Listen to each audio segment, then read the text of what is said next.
सीमा हैदर को लेकर इस वक्त बड़ी खबर सामने आ रही है। सीमा हैदर से एटीएस दोबारा पूछताछ कर रही है। पूछताछ के लिए यूपी एटीएस अपने साथ ले गई है। एटीएस के साथ ही आईबी की टीम यानी इंटेलिजेंस ब्यूरो की टीम भी सीमा हैदर के साथ पूछताछ कर रही है। बताया जा रहा है कि जांच एजेंसियां सीमा के भारत में अवैध तरीके से दाखिल होने को लेकर पूछताछ कर रही है।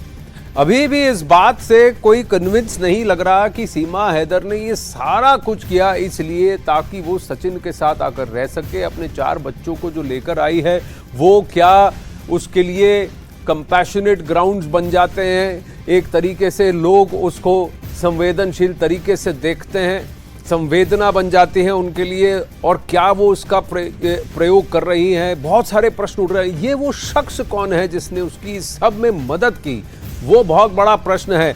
आनंद तिवारी इस वक्त हमारे साथ जुड़े हैं। आनंद, कहीं ना कहीं इसलिए भी क्योंकि अवैध तरीके से भारत में घुसपैठ करने का जो रूट है उसी का प्रयोग सीमा ने किया, ऐसा सूत्र बता रहे हैं। क्या ये सच है और क्या इसीलिए शक की सुई अब भी सीमा हैदर पर है?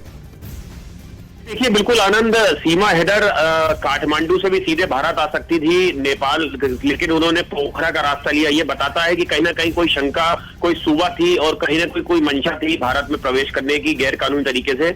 यही वजह है कि आज एटीएस सीमा हैदर और सचिन मीना से लगातार पूछताछ कर रही है। आईबी की एक टीम भी जो है वो एटीएस के साथ मौजूद है और इसलिए सीमा हैदर अपने घर में आज मौजूद नहीं है। कल न्यूज 18 इंडिया सीमा हैदर के घर पहुंचा था, बहुत सारी बातें हमने उनसे की।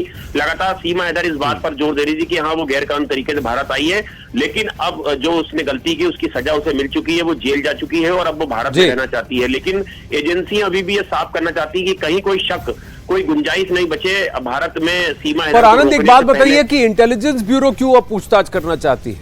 आईबी का इसमें क्या रोल है?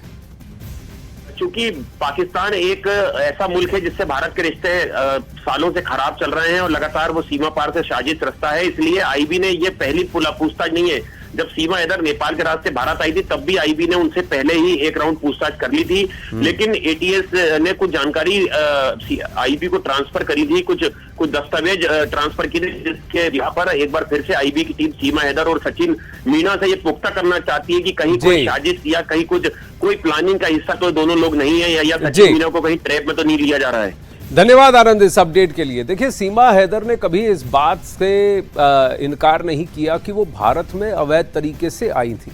सीमा हैदर का कहना है कि उन्होंने भारत के वीजा के लिए ट्राई किया लेकिन भारत का ये वीजा रिजेक्ट हो गया, इसलिए उन्होंने पुराने पासपोर्ट को फाड़कर नया पासपोर्ट किया या पुराने पासपोर्ट को अलग करके एक नया पासपोर्ट इसलिए बनवाया ताकि उसमें वीजा रिजेक्टेड वाला कहीं पर भी स्टैंप नहीं दिखे और वो पासपोर्ट नंबर कहीं पर हाईलाइट ना हो। तो यानी बहुत ज्यादा सोच रखती है, तेज दिमाग की है सीमा हैदर। भले ही वो अपने आप को ज्यादा पढ़ी लिखी नहीं बताती, तो ये बात भी समझ में आती है, लेकिन ये जुनून कैसा कि आपने 8 बॉर्डर को खंगाला, आपने सही रूट खंगाला, मार्च में नेपाल गए, बहुत सारे सवाल हैं। इसीलिए इस वक्त जबरदस्त सस्पेंस बना हुआ है। जांच एजेंसियों की पूछताछ में अब तक सीमा हैदर के जासूस होने का कोई पुख्ता सबूत भी नहीं मिला है, लेकिन जो बातें सामने आ रही हैं उनके बाद सीमा हैदर को लेकर और भी सवाल खड़े हो रहे हैं। सीमा भारत कैसे पहुंची? क्या सीमा हैदर ने बॉर्डर से लेकर ग्रेटर नोएडा पहुंचने तक झूठ बोला? क्या सीमा ने अपनी सच्चाई छुपाई और छुपाई तो क्यों छुपाई? क्यों सीमा का फर्जी आधार कार्ड बनवाया गया? और सबसे बड़ा सवाल कि क्या भारत की नागरिकता पाने के लिए सीमा ने सचिन को मोहरा बनाया? पूरी डिटेल इस रिपोर्ट में आपको दिखाते हैं।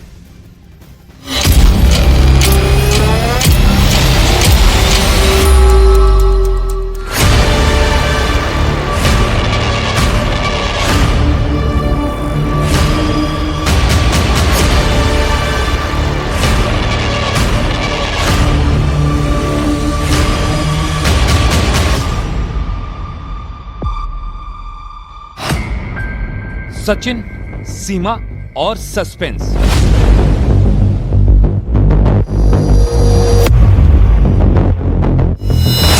सीमा ने क्यों छिपाई पहचान?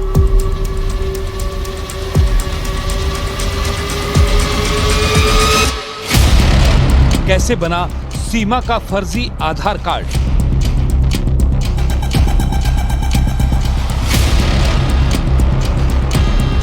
सीमा हैदर के कितने मददगार?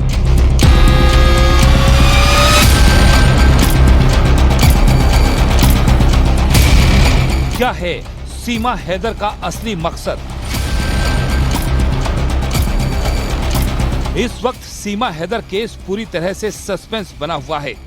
जांच एजेंसियों को सीमा के जासूस होने का कोई सबूत नहीं मिला, लेकिन सीमा जो थ्योरी बता रही है उसका भी अब तक कोई पुख्ता प्रमाण नहीं है।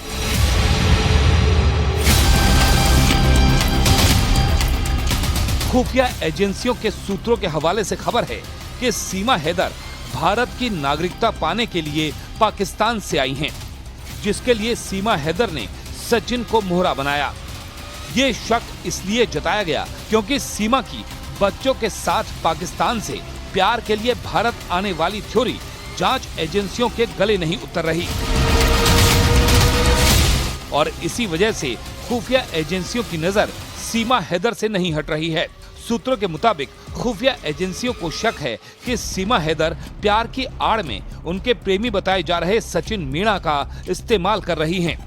सूत्र ये भी बताते हैं कि भारत की नागरिकता पाने के लिए सीमा ने सचिन को मोहरा बनाया ताकि भविष्य में उन्हें भारत में रहने में किसी तरह की कोई परेशानी ना हो। हालांकि पुलिस सूत्रों के मुताबिक कई दिनों की पूछताछ के बाद भी यूपी एटीएस को सीमा के जासूस होने का कोई सबूत नहीं मिला। हालांकि पुलिस सूत्रों के मुताबिक कई दिनों की पूछताछ के बाद भी यूपी एटीएस को सीमा के जासूस होने का कोई सबूत नहीं मिला, लेकिन शक ये जताया जा रहा है कि उन्हें किसी खास मकसद के लिए ट्रेंड करके भारत भेजा गया है। खुफिया एजेंसियां ये भी पता लगा रही हैं कि सीमा का बच्चों के साथ भारत में घुसना किसी बड़ी साजिश का हिस्सा तो नहीं है।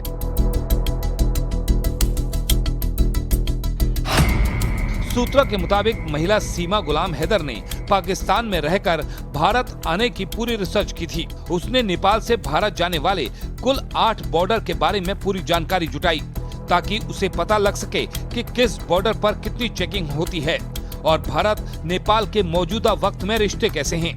कहीं सरहद पर चेकिंग अभियान तेज तो नहीं। जांच एजेंसियों की पूछताछ में ये बात साफ हो चुकी है कि सीमा हैदर बेहद ही शातिर दिमाग की है। भले ही एजेंसियों को सीमा के जासूस होने का अब तक कोई सबूत नहीं मिला हो, लेकिन शक की सुई अब भी सीमा हैदर के इर्द गिर्द घूम रही है, क्योंकि सीमा गुलाम हैदर को भारत नेपाल की सरहद पर एसएसबी के होने की जानकारी थी। सीमा पहले सुनोली बॉर्डर से होकर भारत में दाखिल होना चाहती थी, लेकिन दावा है कि किसी तीसरे शख्स ने इस बॉर्डर पर ज्यादा खतरा होने का हवाला देकर उन्हें उस बॉर्डर को क्रॉस न करने की सलाह दी थी। सुनौली और रक्सौल बॉर्डर को लेकर दावा किया जाता है कि वहां सुरक्षा बलों का सख्त पहरा है। ऐसे में सबसे ज्यादा चलने वाले बॉर्डर सिद्धार्थनगर को आखिर में सीमा गुलाम हैदर ने चुना था। एक बॉर्डर ऐसा था जहां से वो आसानी से जा सकती थी और वो था सिद्धार्थनगर बॉर्डर। यानी सिद्धार्थनगर बॉर्डर ऐसा बॉर्डर है जहां पर अमूमन जो चेकिंग होती है सुरक्षा बलों की वो थोड़ा कम होती है और वहां पर से वो आसानी से निकल सकती है और इसीलिए उसने पोखरा से रक्सौल न जाते हुए सीधा सिद्धार्थनगर को जाने वाली बस को पकड़ा और उस सृष्टि बस सर्विस के मालिक से बात की, जिसने उसे फ़ोन के जरिए ये जानकारी दी कि आप वहाँ से जा सकते हैं और वहाँ पर आपको आइडेंटिटी दिखानी होगी। उसने झूठ भी बोला था। जो नेपाली एजेंसी थी सृष्टि बस सर्विस, उससे ये झूठ बोला गया कि वो भारतीय आइडेंटिटी लेकर चल रही है और क्योंकि उस बस में जिस बस की हम बात कर रहे हैं वो भारत और नेपाल मैत्री बस सर्विस है और वहाँ पर सिर्फ नेपाली नागरिक या फिर भारतीय नागरिकों को ही आवाजाही होती है और उसका फ़ायदा उठाया था यहाँ पर सीमा हैदर ने। नेपाल से भारत आने की सीमा हैदर की प्लानिंग सेट थी, इसलिए वो काठमांडू में रुकने के बजाय पब्लिक ट्रांसपोर्ट से सीधे पोखरा पहुंची। पोखरा में फर्जी आईडी पर कमरा लेकर रात बिताई और इसके बाद वो मिशन बॉर्डर एंट्री में लग गई और भारत में दाखिल होकर सचिन मीणा के घर तक पहुंच गई। खास बात यह है कि जब सीमा से उनकी पहचान पूछी गई तो उन्होंने अपनी ससुराल ग्रेटर नोएडा में होने का दावा किया, इसलिए किसी को उन पर शक नहीं हुआ।